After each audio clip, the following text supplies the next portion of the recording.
آ کر کسی سے تعلیم حاصل نہ کی ہو بلکہ اس کی تعلیم و تربیت کا ذمہ خدا کی ذات نے خود کیا ہو. تو یہ ایسی بات ہے کہ جو ہمیں اپنی نئی نسل تک منتقل کرنی چاہیے. وہ یہی سمجھتے ہیں کہ اردو کا مطلب یہ ہوتا ہے کہ پڑھ ہو جائے. کراچی کے معروف شعراء عبدل جبار اسد صاحب اور اسلم فریدی صاحب تشریف رکھتے ہیں. اپنے ادارے کی جانب سے ان کا شکریہ. میں گزارش کر رہا تھا کہ تدبیر ہرا کی تعاقبی جلد کی تقریب پذیرائی کسی مقام پر مارچ 1996 میں اس وقت کے گورنر ریٹائرڈ جسٹس کبیر الدین احمد صاحب کی صدارت میں ہوئی تھی. اور یہ اس میں اتفاق ہے کہ آج کی یہ تقریب بھی محترم جسٹس ریٹائرڈ آصف الظہری صاحب کی صدارت میں انعقاد پذیر ہو رہی ہے. میں ان سے گزارش کروں گا کہ اپنے صدارتی کلمات سے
مجھے نہیں معلوم کہ وہ آغا ارشد کاشمیری صاحب کا منظور ترجمہ قرآن شریف کا شائع ہوا ہے یا نہیں ہوا.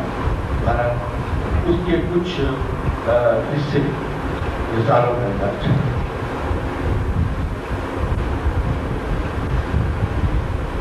میں نے یہ کتاب جو قرآن شریف کی جو آیات پر مبنی ہے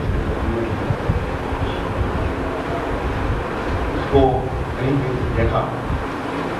میں چونکہ عربی زبان نہیں جانتا لہٰذا میں پوری طرح اس کو اپریشیٹ نہیں کر سکتا، مگر جو ترجمہ میں نے قرآن شریف کا پڑھا ہے اردو زبان میں تو مجھے بہت ہی یہ کتاب پڑھ کر اچھا لگا.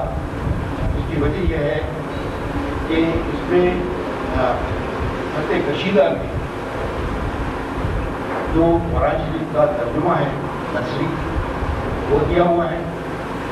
تو ایک کی آسانی الگ ہو جاتی ہے کہ اگر آپ نثر کے طور پر اس کو دیکھنا چاہیں تو وہ بھی ہے، اور جس طرح انہوں نے شعر میں ترتیب دی ہے وہ بھی موجود ہے، اور بڑی پراثر انداز کے اندر یہ کتاب شعر مجھے نظر آئے. اصل میں بات یہ ہے کہ قرآن شریف لوگ ختم کرتے ہیں، لیکن اگر اس کے ساتھ کیا ہی اچھا ہو کہ قرآن شریف کا ترجمہ بھی ختم کرے اس کے ساتھ.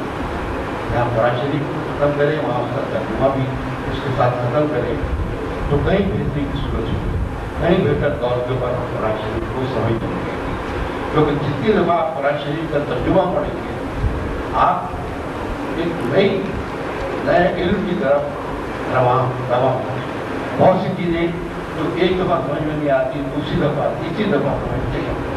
مثال کے طور پہ میں ابھی پچھلے دنوں قرآن شریف کا ترجمہ پڑھ رہا تھا تو اس میں یہ تھا کہ ہم نے نباتات میں حیوانات میں جوڑے پیدا کیے اور ان میں بھی جوڑے پیدا کیے جو تم کو نظر نہیں آتے، جو نظر نہیں آتے. سائنس تو یہ آج بات کہہ رہی ہے، اور قرآن شریف میں یہ تھا کہ جوڑے پیدا کیے ان چیزوں میں جو تم کو نظر نہیں آتی. آپ بتائیے، یہ تو آج کہہ رہے ہیں لوگ، اس وقت نہیں. وہ چیزیں جن کی ہم نے جوڑے پیدا کیے جو تم کو نظر نہیں آتی. تو ترجمہ کے ساتھ قرآن شریف اگر پڑھا جائے تو میں سمجھتا ہوں بڑی بہتری. ایک اور جو بات آدمی صاحب نے کہی، قرآن شریف وہ کتاب ہے کہ دنیا کے کسی نہ کسی حصے میں اس کی تلاوت ہو رہی ہوگی، ہر لمحے پڑھی جا رہی ہوگی، ہر لمحے. یہ وہ کتاب ہے. لیکن میں افسوس کے ساتھ ایک بات کہنا چاہتا ہوں، یورپ امریکہ گیا، بڑے ہوٹلوں میں بھی ٹھہرا، چھوٹے ہوٹلوں میں بھی ٹھہرا، ہر جگہ ہر کمرے میں مجھے ہولی بائبل تو نظر آئی. ہر جگہ وہ لوگ یہ نہیں کہتے کہ وی آر کرسچنس، وہ یہ کہتے ہیں کہ ہم بیسٹ کے لوگ. عیسائی اپنے آپ کو نہیں کہتے کہ کہیں دوسرے مذہب کے لوگ تعصب نہ کرتے، وہ تو کہتے ہیں بیسٹ. بس اس میں ہر چیز اس میں انہوں نے سمجھی. بیسٹ کے معنی کیا ہے؟ عیسائی. تو جو بات میں آپ سے کہنا چاہتا ہوں وہ یہ کہ میں یہاں کے ہوٹلوں میں پاکستان کے یہاں کے کلبوں میں گیا، بیشتر جگہ اکثر جگہ مجھے قرآن شریف نظر نہیں آیا. اور جو کھانا میں ٹھہرا پچھلے مہینے میں نے کہا بھائی قرآن شریف کہاں ہے؟ تو قرآن شریف کس کمرے میں قرآن شریف نہیں ہے. یہاں کے آپ ہوٹلوں میں چلے جائیے پاکستان ہوٹل کے اندر، آپ قرآن شریف نہیں ملے. آپ یورپ میں چلے جائیے، آپ امریکہ میں چلے جائیے، آپ کو بائبل میں نہیں ہے. یہ افسوس کی بات ہے. ایک اور چیز جس کا حنیف طیب صاحب نے ذکر کیا اس موقع میں ضرور کہوں گا، وہ ہے علم سے متعلق. انہوں نے کہا کہ خشکی اور تری پر جو بھی کچھ ہے اترا ہوا ہے انسان کے لیے علم. وہ یہ علم جو ہے